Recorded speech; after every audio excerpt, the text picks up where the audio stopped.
കേരളത്തിലെ പല പ്രദേശങ്ങളിലും കുട്ടവഞ്ചി ഉപയോഗിച്ചുകൊണ്ടുള്ള ഉല്ലാസയാത്ര നടത്തുന്നതിനുള്ള സൗകര്യങ്ങളുണ്ട്. അത് നല്ല നിലയിൽ തന്നെയാണ് എല്ലാ സ്ഥലത്തും നടക്കുന്നതെങ്കിലും ഇവിടെ വന്ന് കണ്ടപ്പോഴാണ് അവിടങ്ങളിലെല്ലാം ഉള്ളതിനേക്കാൾ അനന്ത സാധ്യതകളുള്ള ഒരു പ്രദേശമാണ് പീച്ചി എന്നെനിക്ക് ബോധ്യമായത്.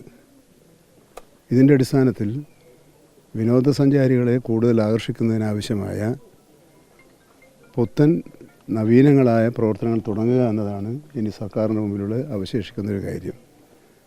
അപ്പോൾ ഇവിടെ വന്നൊരു നിർദ്ദേശം, ഒന്ന് കുട്ടവഞ്ചികളുടെ എണ്ണം വർദ്ധിപ്പിക്കുക. അപ്പോൾ ആ എണ്ണം വർദ്ധിപ്പിക്കുമ്പോൾ ഇവിടെ അടിസ്ഥാന സൗകര്യങ്ങൾ വികസിപ്പിക്കേണ്ടതുണ്ട്. ഇങ്ങനെ ഒരു പ്ലാറ്റ്ഫോമിലുണ്ട് അങ്ങനെ പോകാൻ പറ്റില്ല. ശാസ്ത്രീയമായ രീതിയിൽ ഏറ്റവും കംഫർട്ടബിളായ പ്ലാറ്റ്ഫോമുകൾ ഉണ്ടാകണം. അപ്പോൾ അതിന് അത്യാവശ്യം ഇതിൻ്റെ തീരത്ത് തന്നെ ഉള്ള സൗകര്യങ്ങൾ ഒരു നല്ല രീതിയിലുള്ള ശാസ്ത്രീയമായ പ്ലാറ്റ്ഫോം വേണം. രണ്ടാമത് വേണ്ടത് എക്കോ സിസ്റ്റത്തിന് കോട്ടം തട്ടാത്ത വിധത്തിലുള്ള ആക്ടിവിറ്റീസ് മാത്രമേ ഇവിടെ നടക്കാൻ പാടുള്ളൂ നമുക്ക്. കാരണം ആ സൗന്ദര്യവും സൗഭാഗ്യമാണ് ഇപ്പോൾ ഉള്ളത്.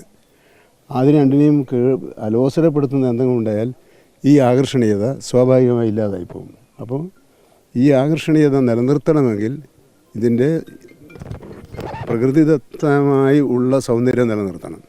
അതിനാവശ്യമായ മുൻകരുതലുകൾ നമുക്ക് സ്വീകരിക്കണം.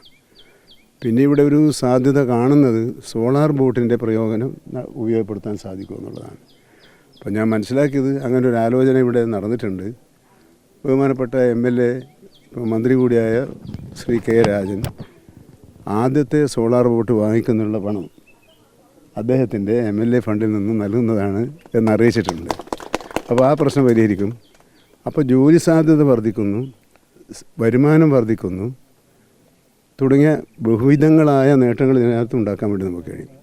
ഇപ്പം തന്നെ ഇവിടെ ഈ വിനോദസഞ്ചാരികളുടെ എണ്ണം ഒരു വർഷം ഇതിപ്പോൾ 2 ആഴ്ചത്തെയാണ്. അതെ, ഈ കുറച്ച് ദിവസം കൊണ്ട് തന്നെ വലിയ തോതിലുള്ള സഞ്ചാരികളുടെ പ്രവാഹം ഇവിടെ ഉണ്ടാകുന്നുണ്ട്. അപ്പോൾ അതിനുള്ള മറ്റൊരു പ്രശ്നം, അവിടെ നിന്ന് ഇങ്ങോട്ട് കടന്നു വരുമ്പോഴുള്ള റോഡ് രാത്രി കടന്നു വരാൻ പറ്റില്ല. അപ്പോൾ അത് കർശനമായിട്ട് നിയന്ത്രിക്കാം. ആ റോഡ് നന്നാക്കണമെന്നൊരാവശ്യം പഞ്ചായത്ത് പ്രസിഡന്റ് പറഞ്ഞിട്ടുണ്ട്. അപ്പോൾ അതിന് അനുമതി കൊടുക്കുന്നതിനുള്ള തടസ്സമുണ്ടാവുകയില്ല എന്നാണ് ഇപ്പോൾ മനസ്സിലാക്കാൻ കഴിഞ്ഞത്. അങ്ങനെ എല്ലാ അർത്ഥത്തിലും പരിസ്ഥിതി സൗഹൃദമായ ഒരു വിനോദസഞ്ചാര കേന്ദ്രമായി മറ്റ് പല സ്ഥലങ്ങളിലെന്ന പോലെ ഈ ഒല്ലൂർ നിയോജകമണ്ഡലം മാറാൻ പോവുകയാണ്. ആദ്യത്തെ സ്ഥലത്ത് നമ്മളിപ്പോൾ പോകാൻ പോവുകയാണ്. യാന വിഷയം, എഴുന്നള്ളിപ്പ് വിഷയം നിൽക്കുകയാണ്. ഇതിൽ സർക്കാരിനൊരു നിയമനിർമ്മാണം എത്രത്തോളം പ്രായോഗികമാണ്? അത് ഒരു സങ്കീർണമായ ഒരു പ്രശ്നമാണ്. ഇപ്പോൾ ആനകളെ, നാട്ടാനകളെ ഉത്സവ ആവശ്യങ്ങൾക്ക് ഉപയോഗിക്കുന്നത് സംബന്ധിച്ച കർശനമായ നിലപാടാണ് ബഹുമാനപ്പെട്ട ഹൈക്കോടതി സ്വീകരിച്ചിട്ടുള്ളത്. ആ നിബന്ധനകൾ പാലിക്കാൻ നിയമപരമായി നമ്മളെല്ലാവരും ബാധ്യസ്ഥരാണ്. പക്ഷേ അത് തൃശ്ശൂർ പോലുള്ള ആനകളെ മുന്നിൽ നിർത്തിക്കൊണ്ടുള്ള ഉത്സവങ്ങൾ ഒരു ആഘോഷമായി നടത്തുന്ന ഒരു പ്രദേശത്തെ ആളുകൾക്ക് അത് പെട്ടെന്ന് ഉൾക്കൊള്ളാൻ കഴിഞ്ഞു എന്ന് വരില്ല. ഇപ്പോൾ 2 പോംവഴികളാണുള്ളത്. ഒന്ന്, ഇതിൽ തൽപരരായ കക്ഷികൾക്ക് കോടതിയിൽ കേസ് ഫയൽ ചെയ്ത്, അങ്ങനെ ഫയൽ ചെയ്യുന്ന ഘട്ടത്തിൽ ഗവൺമെൻറ് ഈ ഉത്സവം നടത്തേണ്ട അനിവാര്യതയുടെ ഭാഗത്ത് നിന്നുകൊണ്ടുള്ള ഒരു അനുകൂല നിലപാട് സ്വീകരിക്കുന്ന ഒരു സമീപനം ഉണ്ടായാൽ മതി. മറ്റൊന്ന്, താങ്കളിവിടെ സൂചിപ്പിച്ചതുപോലെ ഒരു നിയമനിർമ്മാണത്തിലൂടെ എങ്ങനെ ഈ പ്രശ്നത്തിന് പരിഹാരം കാണാൻ കഴിയും എന്നാലോചിക്കുന്നുണ്ട്. ഞങ്ങൾ ഇന്നലെ